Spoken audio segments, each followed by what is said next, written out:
Bonjour à toutes et à tous et bienvenue dans ce nouvel épisode de Coin du Feu.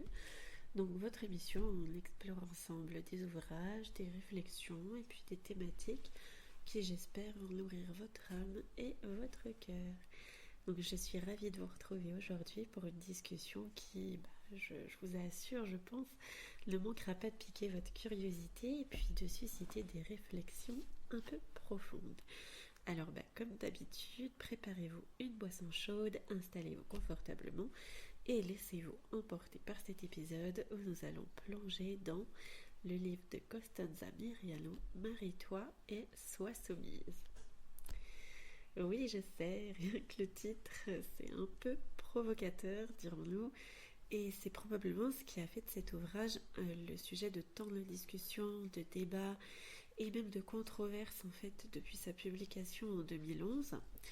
Mais d'abord, avant de nous lancer donc dans l'analyse du livre un peu en lui-même et de tout ce qu'il m'a fait ressurgir de réflexion, je voudrais vous donner un peu de contexte d'abord sur l'auteur et sur l'intention derrière ces mots qui vont interpeller un peu dans le titre, on en conviendra.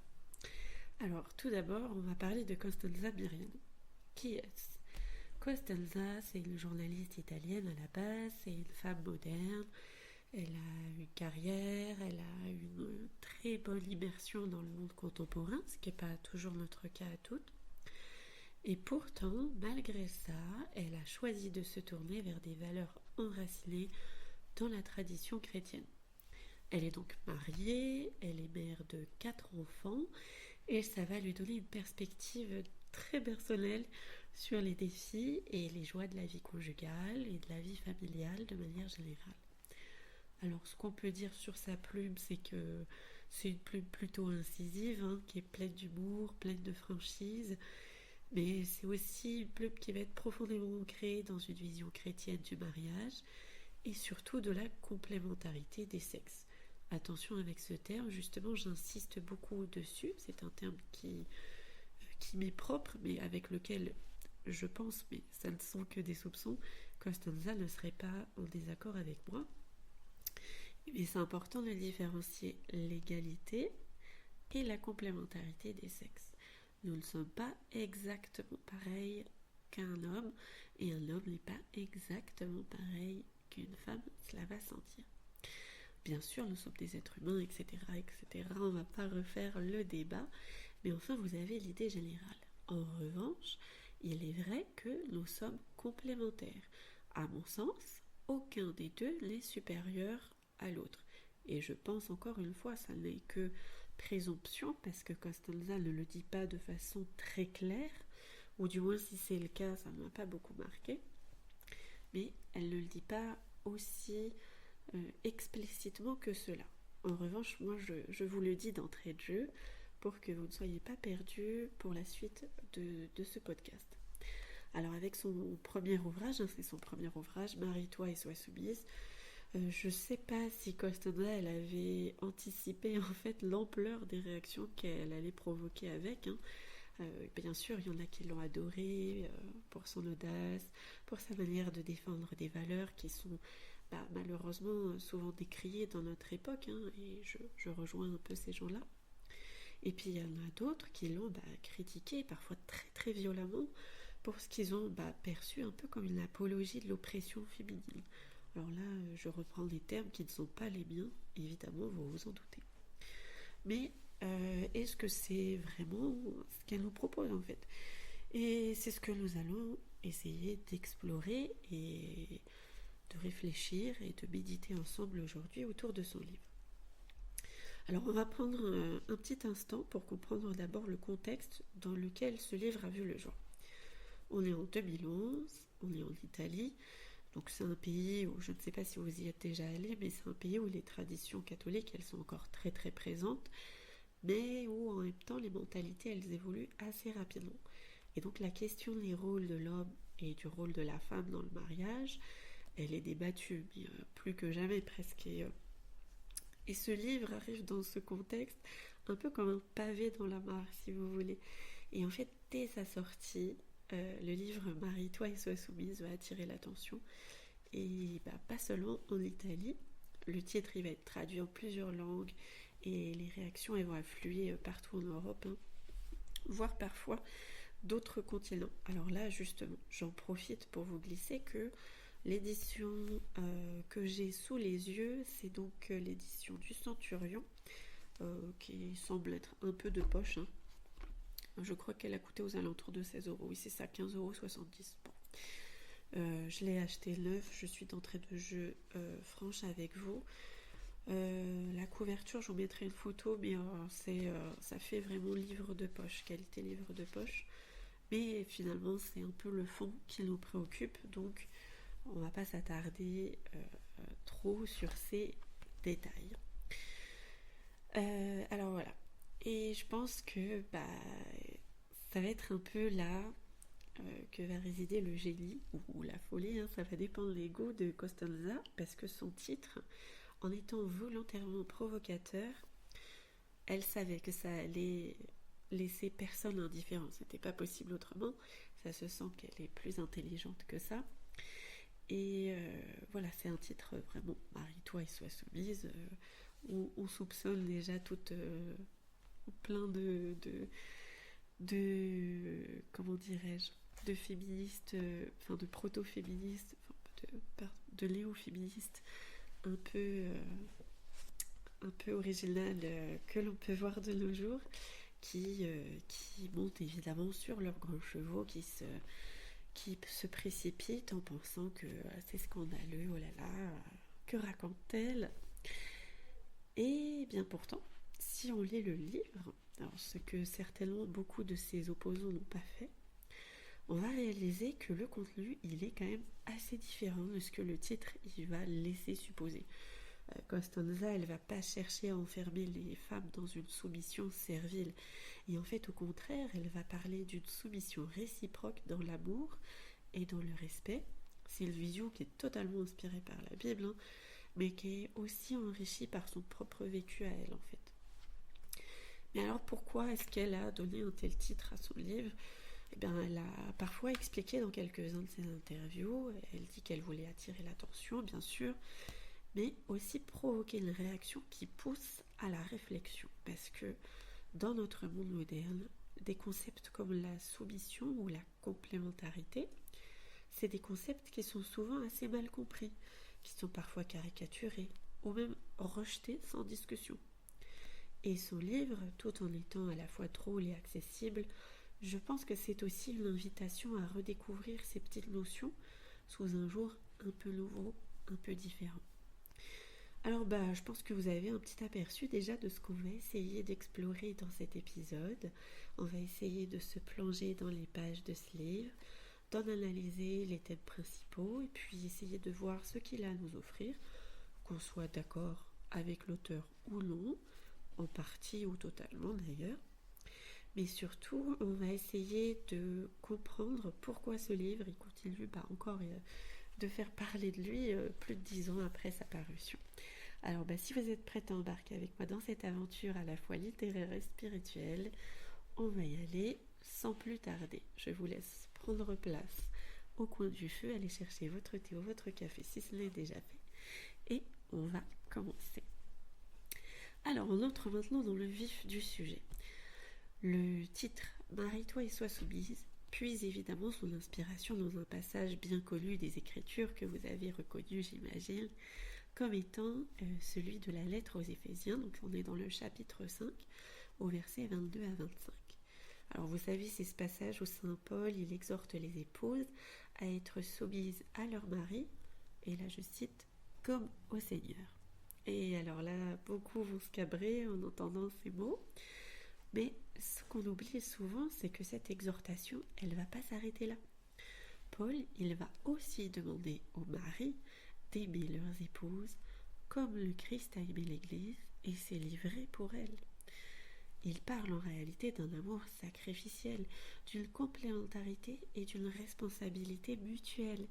Et c'est donc pas une soumission unilatérale, c'est une dynamique d'amour réciproque où chacun a un rôle à jouer dans l'harmonie du couple. On n'est vraiment pas sur de l'opposition, on est vraiment sur une complémentarité. C'est même pas une collaboration à ce stade parce que l'un ne peut pas fonctionner sans l'autre. Donc Costanza, elle va s'appuyer sur cette base biblique pour construire son propos de bout en bout. Elle ne va pas chercher à imposer une vision qui soit rigide ou qui soit archaïque. Elle va plutôt essayer de rappeler que cette soumission, dans son sens originel bien sûr, c'est avant tout un acte d'humilité et un acte de confiance mutuelle. C'est une manière de mettre l'autre au centre, de servir son conjoint avec amour et avec générosité. Et ça, c'est une idée qui peut sembler radicale dans notre société actuelle, où l'accent est souvent mis sur l'indépendance individuelle, etc., etc. Alors pourquoi est-ce qu'elle a choisi un titre aussi frontal et potentiellement choquant, en connaissance de cause, on imagine bien. Alors, Costanza, comme je vous l'ai dit, elle l'a elle-même expliqué à plusieurs reprises, c'est avant tout un choix stratégique. Elle savait que ce titre allait provoquer des réactions fortes, et c'était précisément son objectif. Dans un monde où les valeurs traditionnelles, elles sont souvent ignorées ou caricaturées, elle voulait d'emblée frapper fort pour justement capter l'attention et ouvrir le débat. Et si on y réfléchit, en fait, cette approche, elle est assez intéressante parce qu'en choisissant ce titre, Miriano, elle va jouer sur notre tendance à réagir rapidement, parfois sans chercher à comprendre le fond des choses, et pourtant, elle va nous inviter à dépasser nos préjugés et à explorer ce que la soumission, et je mets des guillemets autour de soumission, peut vraiment signifier en fait dans le contexte d'un mariage et surtout dans le contexte d'un mariage chrétien. Elle va pousser les lecteurs à se demander et si en fait cette soumission c'était en réalité une forme de force, une manière de renforcer l'amour conjugal en un véritable don de soi-même. Alors évidemment, un titre comme celui-ci ne pouvait pas passer inaperçu. Dès sa sortie, Marie-toi et sois soumise, ça a suscité des réactions très très polarisées. D'un côté, il y avait ceux qui ont applaudi l'audace de Costanza. Pour eux, ce livre offrait un rappel salutaire des valeurs chrétiennes traditionnelles et une réponse aux dérives individualistes de notre époque. Alors ces soutiens, ils sont venus bien souvent de milieux catholiques conservateurs, mais pas uniquement. Et c'est là que c'est intéressant, parce que certains y ont vu donc une réflexion honnête et courageuse sur le mariage. À l'heure où justement le nombre de divorces augmente en flèche, je pense que ça fait du bien aussi de voir que le mariage, c'est pas l'autre me doit tout. En fait, c'est l'exact inverse. Et là, je fais une parenthèse sur mes propres propos, ça n'est pas ceux de Costanza. Mais je pense que le mariage, c'est plutôt je dois tout à l'autre, quel que soit ce je. C'est-à-dire que je pense que le mari doit penser ça de sa femme et que la femme doit penser ça de son mari. Vous voyez ce que je veux dire? Chose qu'on a tendance à oublier. On dit il me doit ça, elle me doit ça. Et c'est tout. Et je trouve ça très triste en fait. Parce que ça n'est pas du tout l'objectif du mariage. L'objectif du mariage, c'est de vivre ensemble, l'un pour l'autre, et plus pour soi. Or, les gens espèrent de nos jours, en majorité, je ne dis pas que c'est l'intégralité des gens, mais beaucoup ont tendance à espérer dans le mariage trouver quelqu'un qui va l'idolâtrer, qui va ne vivre que pour elle ou pour lui, et ça n'existe pas, ça c'est pas possible, c'est pas sain et c'est pas durable. Et si c'est durable, c'est pas sain de toute façon. Mais pourtant, le mariage, ça n'est pas ça, c'est vraiment un partage. C'est vraiment un don de soi à l'autre. Et pas attendre que l'autre fasse don de soi, justement. Enfin, parenthèse terminée, je reviens à Costanza. Donc voilà, donc après de l'autre côté, les critiques, elles ont été assez nombreuses, elles ont été parfois très très très virulentes. Certains l'ont accusé de vouloir ramener les femmes à un rôle subalterne, je cite, voire de promouvoir une forme de soumission toxique, je cite encore. Le livre a été donc perçu par certains comme une attaque contre l'égalité des sexes, encore une fois, selon moi, ou peut-être que c'est le cas. Et alors, en fait, l'égalité des sexes n'existe pas, il y a une complémentarité des sexes. C'est très différent. On ne peut pas dire que deux choses sont identiques. Pourtant, les deux choses peuvent être autant et également bonnes. Pourtant, ça ne veut pas dire qu'elles sont synonymes, en fait.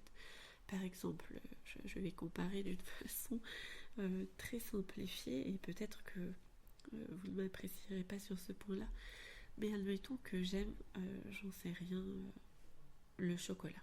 Voilà, je vais prendre un exemple tout bête.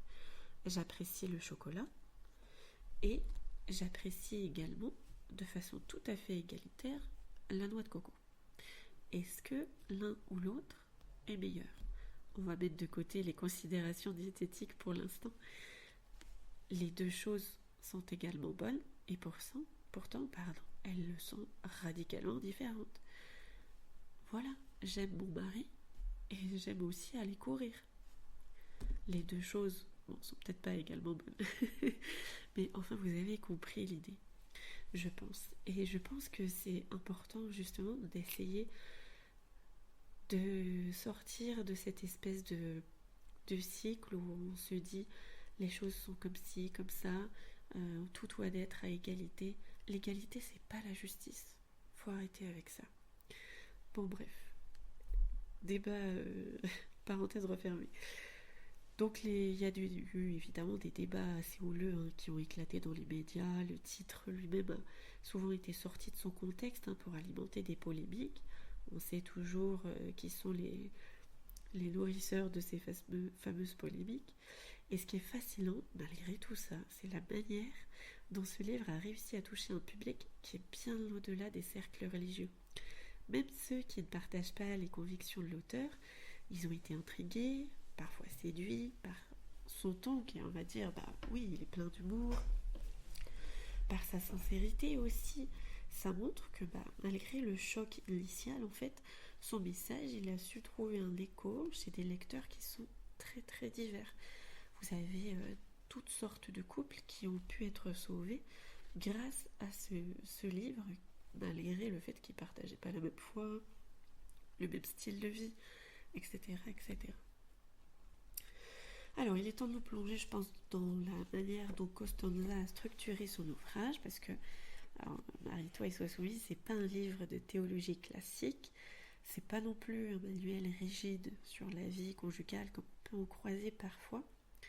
En fait, il va se distinguer par une approche plutôt originale qui, à mon sens en tout cas, explique en grande partie son succès. Donc on va regarder ça de plus près. L'une des caractéristiques les plus frappantes du livre, c'est son format épistolaire. Vous savez, il s'agit d'une collection de lettres en fait que Costanza adresse à des amis, qu'elles soient réelles ou imaginaires, pour leur partager en fait ses réflexions sur le mariage, sur la famille et sur le rôle féminin et le rôle de la femme de manière générale. Alors ce choix stylistique est très intéressant. Pourquoi des lettres? Parce que ça crée tout de suite une proximité avec le lecteur. On a l'impression en fait quand on lit le livre d'écouter une amie qui nous parle directement, qui va partager ses expériences et ses conseils d'une manière qui va être honnête et qui va être assez désarmante en fait. C'est pas un ton qui va être moralisateur ou encore moins professoral. Au contraire en fait, c'est chaleureux, presque complice. On a l'impression qu'on est en train de papoter autour de l'entité et qu'elle nous donne ses impressions tout simplement. Mais pas limite pas des conseils. C'est vraiment c'est très détendu, c'est très relaxant comme ambiance. C'est pas du tout rébarbatif et c'est pas du tout moralisateur. Je trouve que c'était assez bien tourné. Chaque lettre en fait elle va être un peu comme une conversation intime où l'auteur elle va exposer ses idées sans prétendre en fait détenir une vérité absolue. C'est cette accessibilité qui va rendre le livre si universel en fait. Qu'on soit d'accord ou non avec ses propos, on ne peut pas nier qu'elle va inviter à un dialogue plutôt qu'à une leçon. Et c'est là une qualité assez rare, surtout quand on parle de ce genre de sujet. Alors, un autre élément qui est plutôt marquant du style de Costanza, c'est son humour. Et oui, je le répète sans cesse, c'est de l'humour, vous avez bien entendu. Parce que contrairement à ce qu'on pourrait attendre d'un livre sur des sujets aussi sérieux que le mariage, que la foi, Marie-toi et sois soumise va regorger en fait de passages plutôt drôles, de petites anecdotes légères, etc. Par exemple, elle va pas hésiter à se moquer d'elle-même, de ses propres travers, ou à caricaturer certaines situations familiales que beaucoup d'entre nous vont reconnaître et dans lesquelles on peut se reconnaître aussi. Vous savez, c'est ce genre de petits moments du quotidien qui, même dans leur imperfection, va rendre la vie si authentique en fait. Et je trouve que c'est quelque chose qui est assez bien abordé, qui est assez agréable. Voilà, alors je vais vous lire un passage. On ne s'échangera pas nos loups-boutins, je n'en ai pas de toute façon, lis ma plus jolie lingerie, car à l'instar de Cham dans la Genèse, vous devez rester hors de ma chambre à coucher. Nous en parlerons quand ce sera le moment. Voilà, alors c'est tout petit et c'est très léger, mais je vous laisse deviner de quoi elle parlait à ce moment-là. Et en fait, je trouve que c'est très intéressant de voir sa façon de mêler elle parle de passages bibliques avec Cham, elle parle de choses on va dire, du quotidien et de la vie moderne avec les loups-boutins. Tout ça pour nous parler d'un sujet plutôt important, c'est-à-dire le devoir conjugal. Et là, je ne vais pas risquer de faire striker mon podcast, donc je ne dirai pas ce mot. Je pense que vous l'avez très bien saisi. Et en fait, voilà, il nous amène à des petits passages comme ça, très doucement, à réfléchir sans que ce soit vraiment un ton abrupt et voilà, elle ne rend rien obligatoire, elle nous fait juste réfléchir et c'est nous qui réalisons en fait qu'elle avait raison de toute façon et qui comprenons ce qu'elle voulait dire. Bon, voilà. Après, attention parce que cet humour, il n'est pas là pour minimiser les sujets abordés. Hein.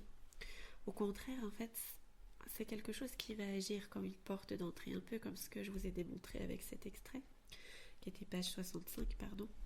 Alors Costanza, elle va utiliser ce rire pour désamorcer les résistances, pour toucher le lecteur là où il s'y attend le moins, en fait. Et une fois qu'elle a notre attention, là, elle peut nous plonger dans des réflexions beaucoup plus profondes.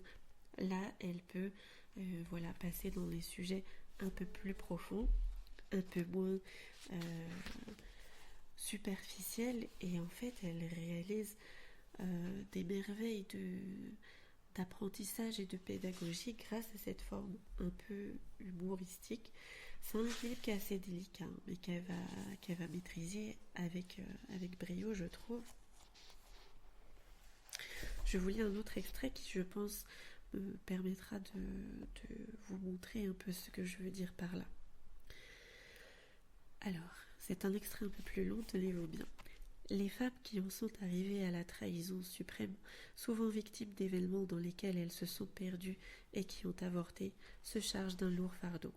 Ce sont des femmes blessées qui ont besoin de tendresse, car prendre conscience d'une telle erreur est particulièrement douloureux.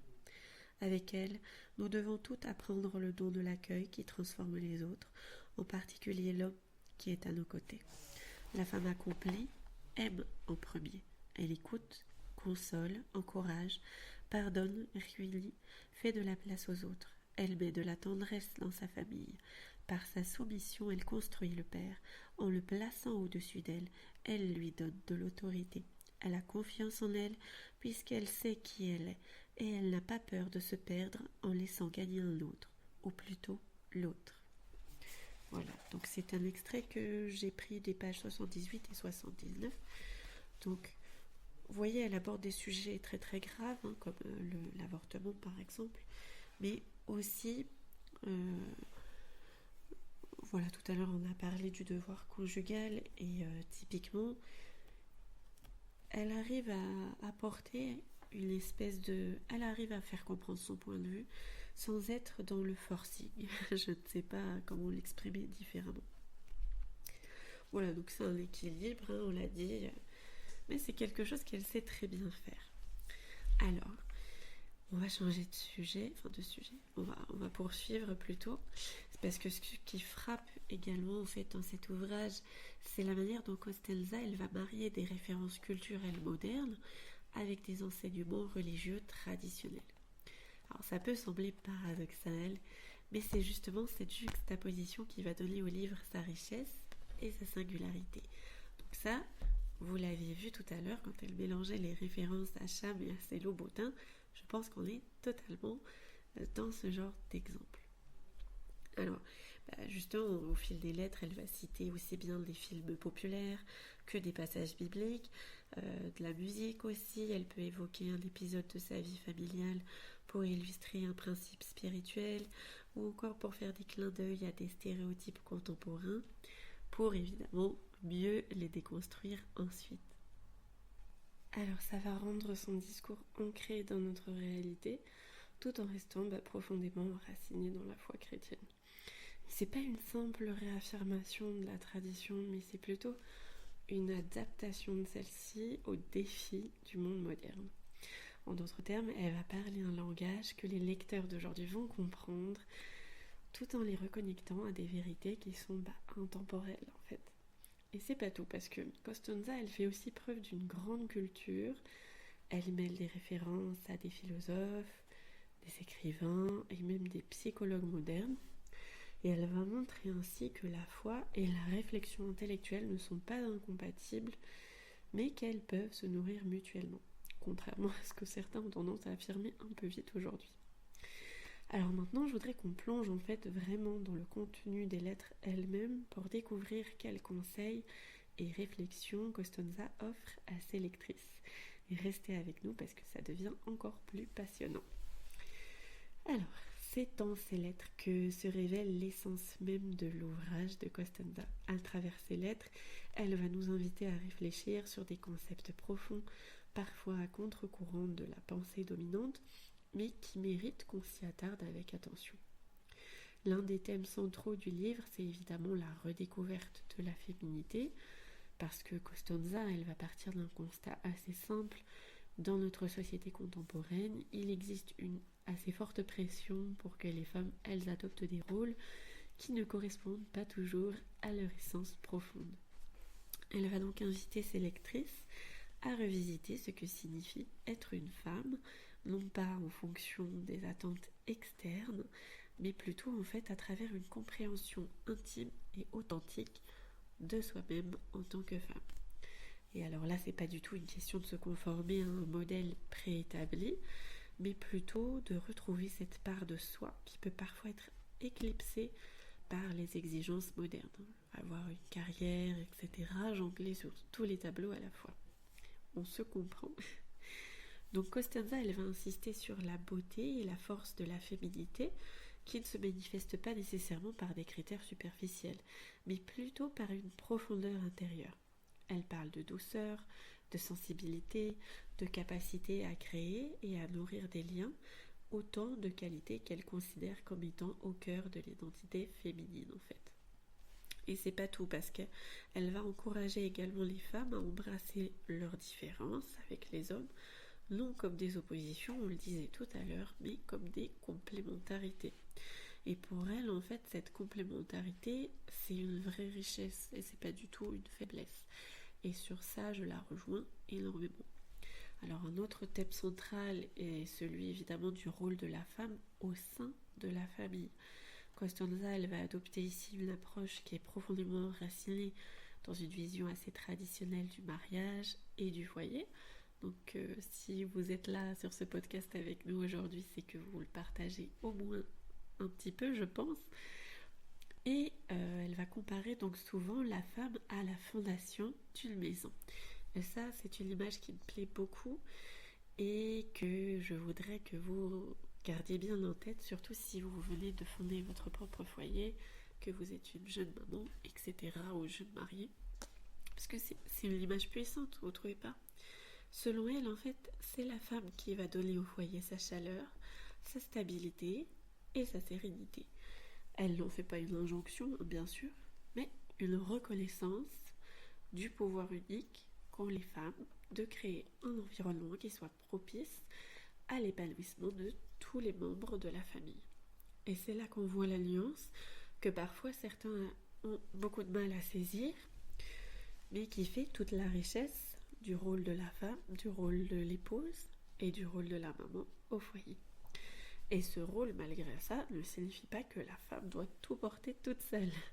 Au contraire, en fait, Costanza, elle insiste sur l'importance d'une collaboration avec le mari, où chacun, en fait, va contribuer avec ses forces et ses talents, à la fois ceux propres à son sexe, naturellement, mais aussi propres à chaque personnalité, en fait. C'est pas une hiérarchie, en fait, c'est comme une danse harmonieuse entre deux partenaires. Pour Costanza, le rôle de la femme dans la famille, il va s'étendre également à l'éducation des enfants, non seulement sur le plan intellectuel, mais surtout en fait sur le plan moral et spirituel. Elle va voir la femme comme un guide, une présence constante qui va transmettre des valeurs et façonner l'âme des générations futures.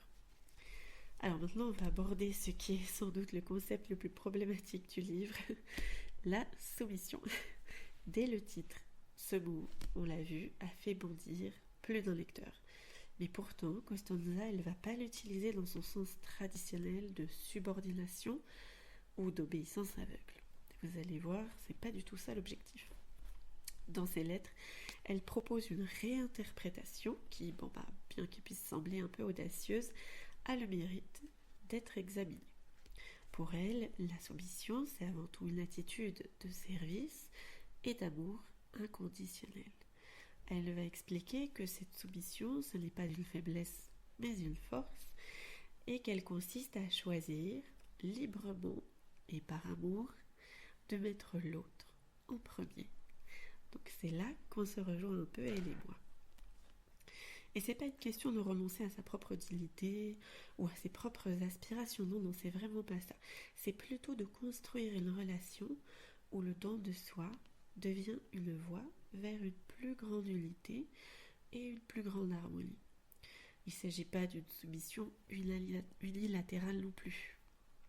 Parce que Costanza, elle va très souvent insister sur le fait que dans un mariage, l'homme aussi est appelé à une forme de soumission. C'est celle de se donner totalement pour sa femme et pour sa famille, comme le Christ s'est donné totalement pour son Église. Donc on est là sur des choses qui sont très fortes et très éloignées de ce qu'on pourrait penser au premier abord. Et ce concept, en fait, bien qu'il puisse heurter certaines sensibilités un peu modernes comme celles qu'on croise aujourd'hui, il repose en fait sur une logique d'amour réciproque et de confiance mutuelle. Pour Costanza, c'est vraiment pas une contrainte imposée. On est plutôt dans un choix libre et conscient qui élève la relation de couple en fait. Et c'est ça qu'on va essayer de rechercher dans un couple sain, dans un mariage serein, etc. Et donc justement, dans un souci d'équilibre, je voudrais vous parler d'un autre livre que j'ai également écrit par Costanza Miriano, Donc après avoir exploré les thèmes principaux de Marie-toi et se soumise, ça serait quand même assez incomplet de ne pas vous évoquer le fait qu'il a un pendant, ce livre. Un pendant qui est destiné aux hommes. Il est intitulé « Épouse-la et meurs pour elle ». Alors ce livre, alors comme je vous l'ai dit, il a été écrit par Costanza aussi, donc on a toujours un peu l'idée. C'est une pièce complémentaire en fait. Il approfondit la vision de l'auteur sur le mariage, et cette fois, il se concentre un peu plus sur le rôle masculin. Alors, il y a certaines lettres dans Marie-toi et se soumise qui sont tout à fait adaptées à une lecture masculine, qui peuvent aider les hommes. Si vous êtes un homme qui veut améliorer sa relation de couple et mieux comprendre sa femme, je pense que Marie-toi et se soumise n'est pas une lecture inutile. Toutefois, si vous voulez vraiment vous investir en tant qu'homme, parce que je sais qu'il y a quelques hommes qui nous écoutent, dans votre mariage, je pense qu'il vaut mieux que vous lisiez directement « Épouse-la et meurs pour elle ». Parce que celui-là, il est vraiment purement pour le rôle masculin dans le mariage. Alors on va essayer de voir ce que nous apprend cet ouvrage et puis en quoi il va s'articuler avec Épouse-moi, avec Marie-toi et Sois soumise. Pour les précisions, oui, je crois que je suis obligée de passer par là. C'est un livre qui est exactement dans la même collection, publié également par Le Centurion, qui a une préface du père Yannick Bonnet, que je ne connais pas, mais voilà, qui semble tout à fait sympathique et assez traditionnel. Et nous avons le même prix, 15,70 € également. Pareil, c'est une édition de poche là, donc à force de lecture, la couverture elle-même commence à être un petit peu, pas ondulée, mais écornée sur les bords. Voilà. Ces considérations purement matérielles étant dites, on va essayer de commencer par une présentation rapide de ce livre. Donc il s'intitule « Épouse-la et meurs pour elle », des mots qui encore une fois me semblent bien choisis. Il a été publié donc après Marie-toi et Sois soumise, et c'est un livre qui s'adresse surtout aux hommes, principalement dans le cadre du mariage chrétien, mais je pense qu'en tant que femme, on a aussi beaucoup d'intérêt à le lire. Vous verrez pourquoi. Alors si le titre de Marie-toi et Sois soumise provoque forcément, celui-ci n'est pas indifférent, meurt pour elle, c'est pas une formule anodine. Et Costanza, elle va utiliser ici une métaphore qui est assez puissante pour illustrer ce qu'elle perçoit comme étant l'essence du rôle masculin dans le mariage, et c'est-à-dire le don total de soi. Et c'est ça qu'on évoquait tout à l'heure assez vaguement. Donc le ton, il va être assez similaire au premier livre. On a une alternance d'humour, d'anecdotes personnelles et évidemment de réflexions profondes. Malgré cela, l'approche, elle est quand même un peu différente parce qu'elle s'adresse à des hommes et que les défis qu'elle met en avant sont assez spécifiques à leur rôle dans la vie conjugale et familiale. Alors dans Épouse-la et meurs pour elle, Costanza, elle va inviter les hommes en fait à embrasser un modèle de masculinité qui va être fondé sur l'autorité bienveillante et le sacrifice. Mais attention, le mot autorité est ici dénué de toute connotation de domination, et c'est très très important. Il s'agit en fait d'une autorité qui ne s'impose pas, mais qui se gagne par un amour profond et un engagement sans faille envers sa famille. Donc c'est ce que je vous disais tout à l'heure, les deux vont de pair.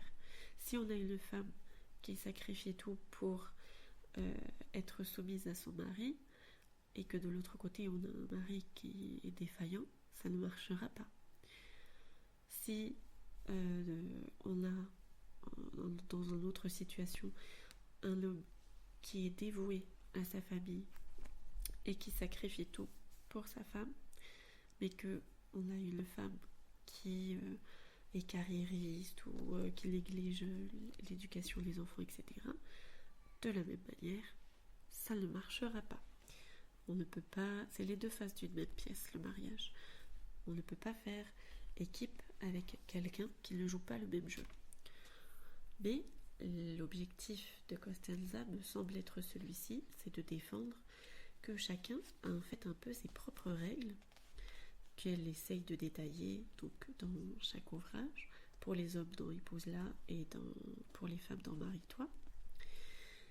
Et elle va essayer, évidemment, émaillée de ses propres anecdotes, de réfléchir sur la place qu'occupe chacun et sur les devoirs de chacun. Donc Costanza, elle va s'impliquer directement des enseignements bibliques, encore une fois, et de la figure du Christ.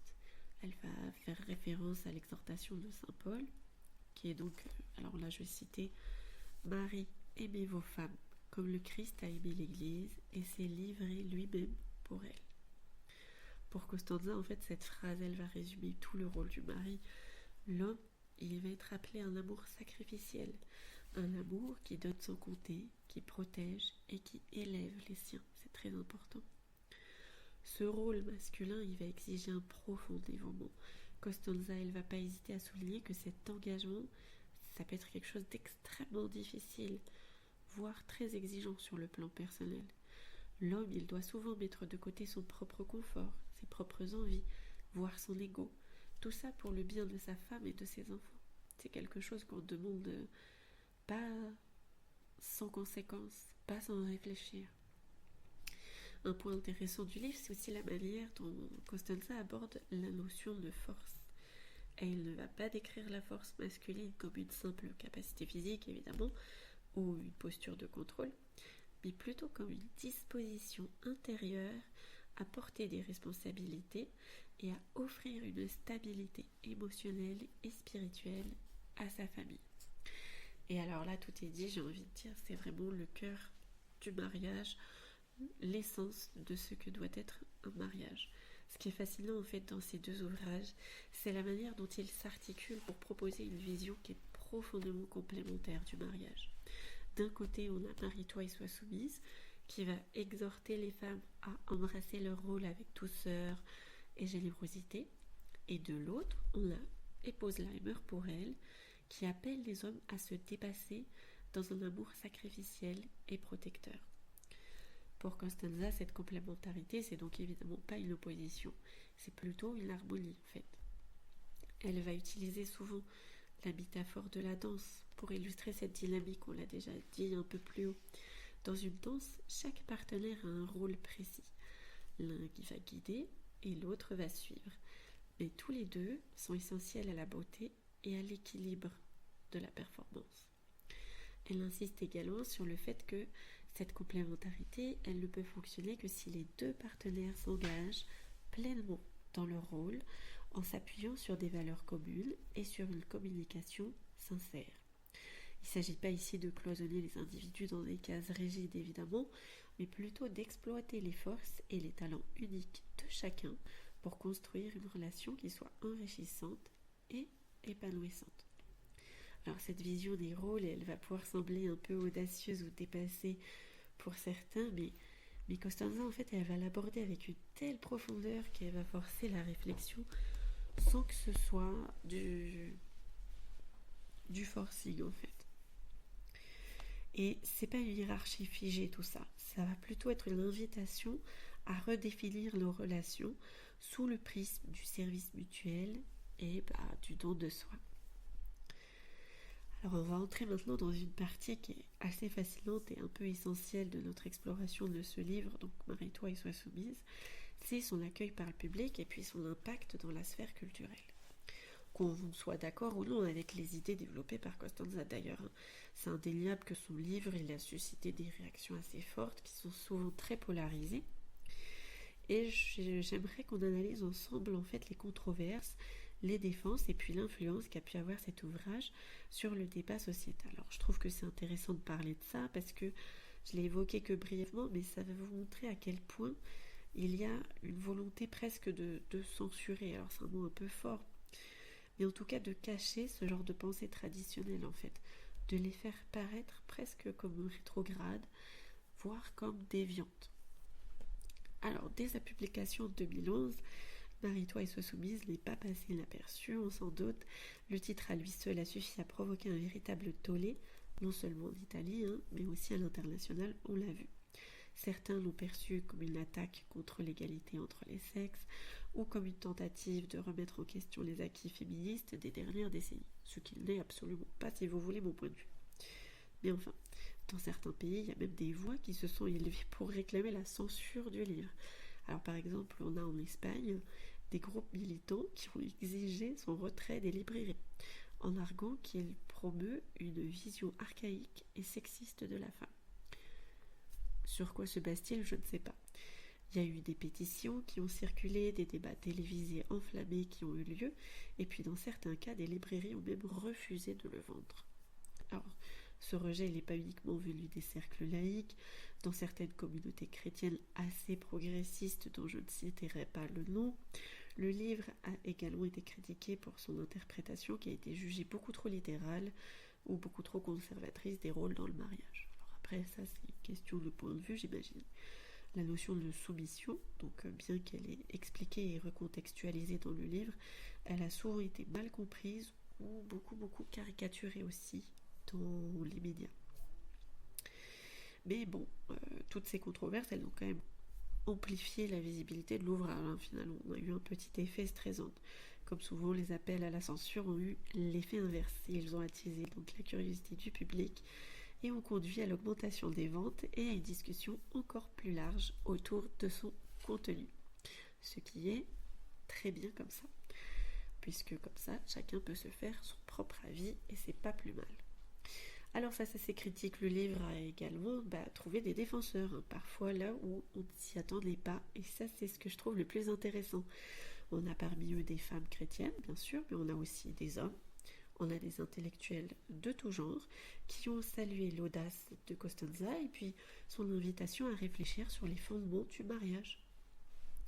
Pour ses partisans, le livre ne va pas chercher à imposer une vision rétrograde, et je les rejoins assez, mais plutôt à proposer une alternative à une société moderne où les rôles traditionnels sont parfois dévalorisés, voire parfois complètement oubliés.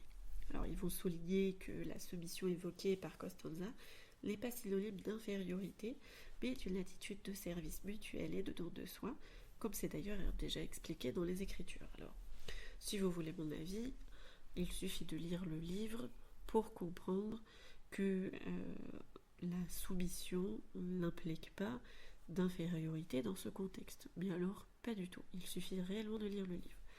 Ce qui m'amène à penser que beaucoup des détracteurs de cet ouvrage ne l'ont pas lu. Comme très souvent, quand on se permet de critiquer un livre, c'est qu'on ne l'a que rarement lu.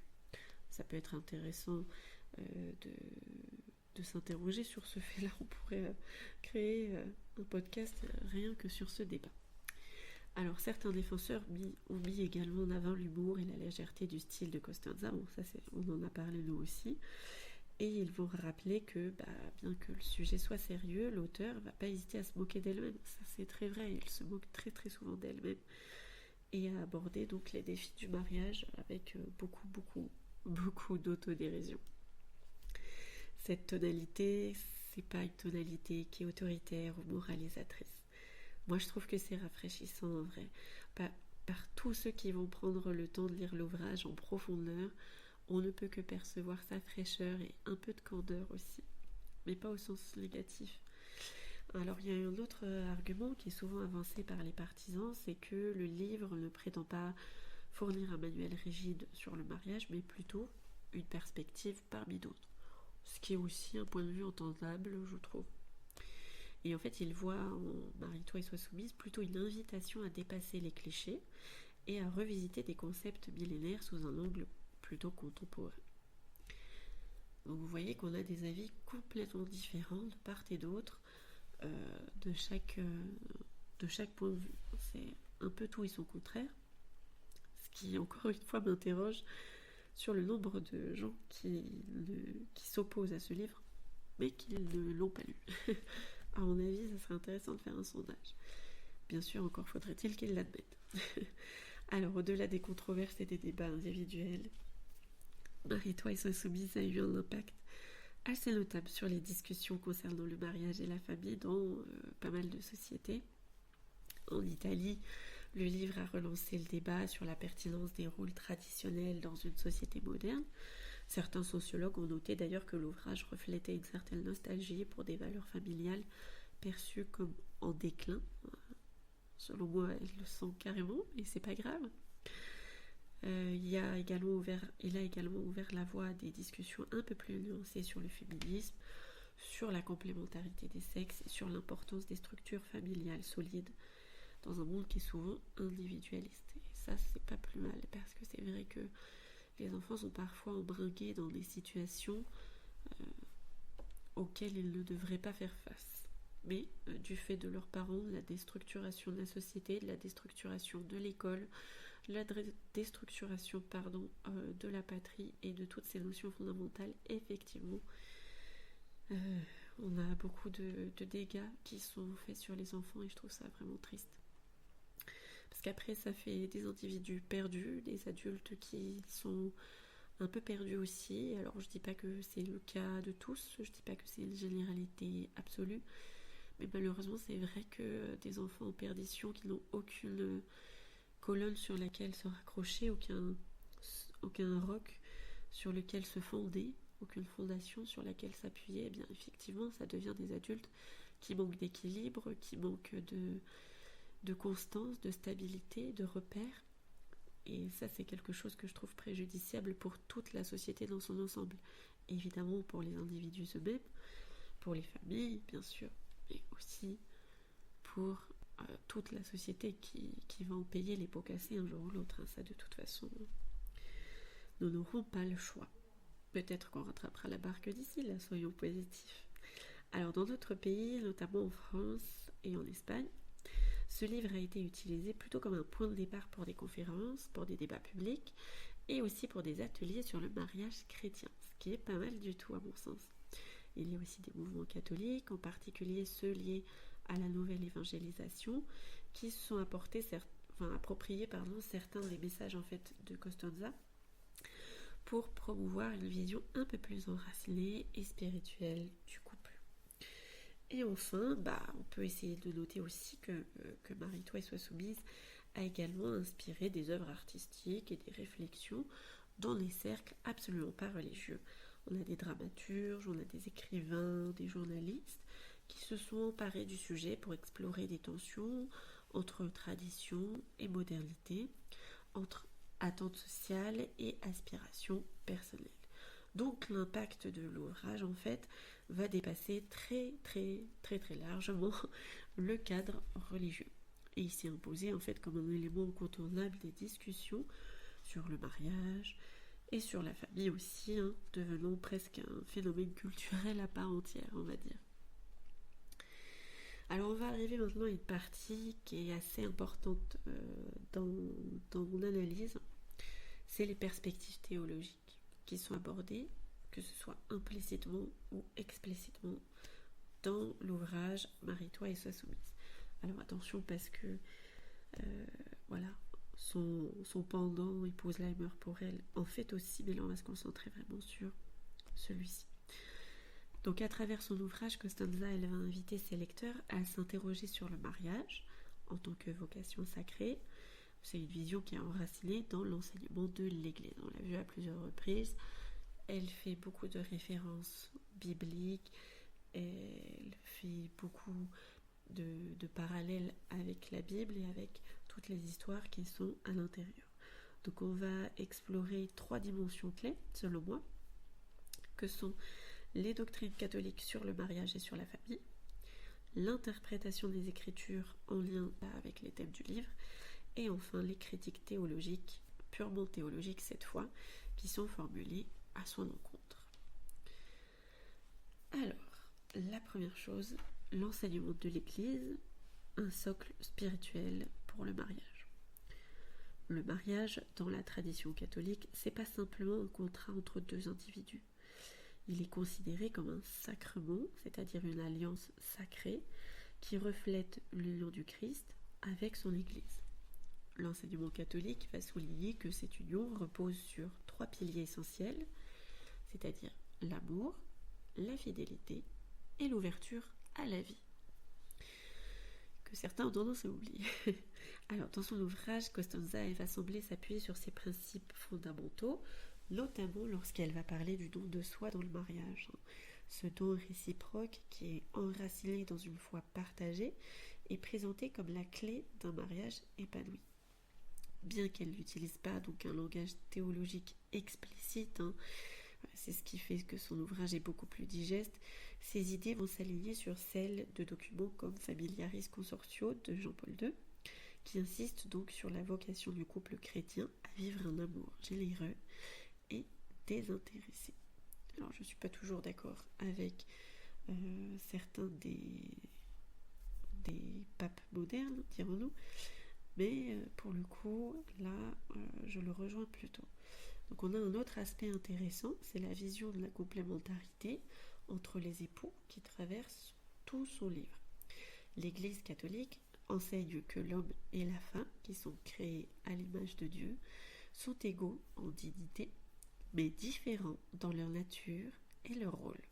Cette différence, elle est souvent assez mal comprise dans un contexte moderne, mais en fait, pour Costanza, c'est ce qui est au cœur de l'harmonie conjugale. Et on lui en sait gré, parce que c'est vraiment ça qui va faire la force de son argumentaire et la richesse de son ouvrage. Alors après, le rôle de la femme dans la famille, tel qu'il est présenté par Costanza, s'inscrit dans la continuité de l'appel de l'Église à voir dans la maternité, qu'elle soit physique ou spirituelle, une mission exaltante et essentielle. Alors ça rejoint encore les écrits de Jean-Paul II dans Mulieris Dignitatem, qui célèbre la vocation unique de la femme à transmettre la vie et à être le cœur du foyer. L'un des aspects les plus discutés de Marie-toi et sois soumise est son utilisation des Écritures pour justifier donc certains des conseils qu'elle donne. Donc là, on est sur l'interprétation des Écritures en direction de la soumission et de l'amour conjugal. Le passage biblique central auquel elle fait référence, donc on l'a dit tout à l'heure, c'est probablement celui de la lettre de Saint Paul aux Éphésiens. Donc là, cette fois, je vais vous le citer mot pour mot. Donc chapitre 5, versets 22 à 25. Femmes, soyez soumises à vos maris comme au Seigneur, car le mari est le chef de la femme, comme le Christ est le chef de l'Église. Et vous, maris, aimez vos femmes, comme le Christ a aimé l'Église, et s'est livré pour lui-même pour elle. Alors c'est un passage qui est souvent mal compris, qui est souvent sorti de son contexte, alors que c'est en réalité une invitation à une relation d'amour et de service mutuel. J'insiste là-dessus. Pour saint Paul, la soumission de la femme, c'est pas du tout une subordination aveugle, c'est plutôt une réponse à l'amour sacrificiel du mari qui est appelé à imiter le Christ en donnant sa vie pour sa femme. Et Costanza, elle va reprendre cette idée en insistant sur la notion de service dans le mariage. La soumission qu'elle décrit, c'est pas une abdication de la volonté, c'est un acte d'amour volontaire qui s'inscrit dans une dynamique où les deux époux cherchent à s'élever l'un l'autre mutuellement. Mais alors, c'est vrai que dans un contexte moderne, ce passage, ça va rester une pierre d'achoppement pour beaucoup. Certaines interprétations contemporaines vont mettre en avant l'importance d'un dialogue égalitaire entre les époux, sans pour autant nier la richesse symbolique de cette image biblique. Et Costanza, avec son style un peu provocateur, elle va forcer le lecteur à revisiter ce texte et à en explorer les profondeurs en fait.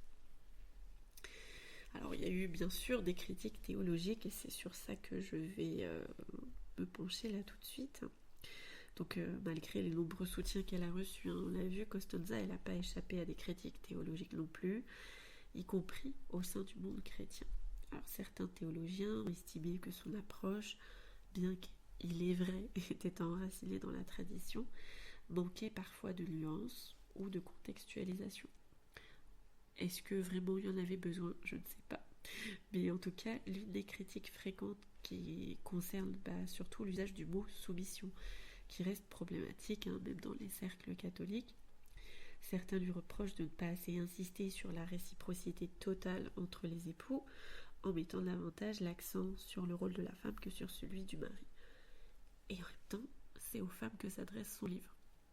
Donc, pourquoi? Mais bon. Il y a d'autres critiques aussi qui viennent des partisans d'une théologie un peu plus progressiste et qui estiment évidemment que le livre de Costanza pourrait renforcer des schémas patriarcaux un peu dépassés, surtout dans des contextes où les femmes sont déjà marginalisées. Alors pour ces théologiens-là, l'accent devrait être mis davantage sur la collaboration et la co-responsabilité des époux dans le mariage, plutôt que sur une différenciation stricte des rôles.